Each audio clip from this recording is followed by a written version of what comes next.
मरहबा collection mall, readymade कपड़ों का भरपूर खजाना, jeans pant, T shirt, cargo pant, night pant, बच्चे और बच्चियों के लिए अच्छे खूबसूरत और उम्दा ड्रेस। पता याद रखें, जमुर हाई स्कूल मेन रोड, जैतून हजीन मस्जिद के पास। मालेगांव शहर के 12 नवंबर 2021 को जो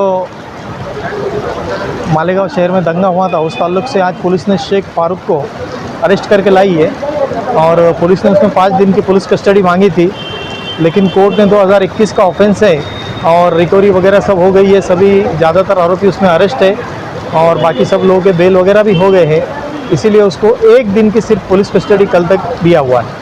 क्या लगता है इनकी जमानत जल्दी हो जाएगी? इनकी ज़मानत बिल्कुल जल्द से जल्द हो जाएंगी, 3 से 4 दिन में इंशाल्लाह इनकी ज़मानत हो जाएगी।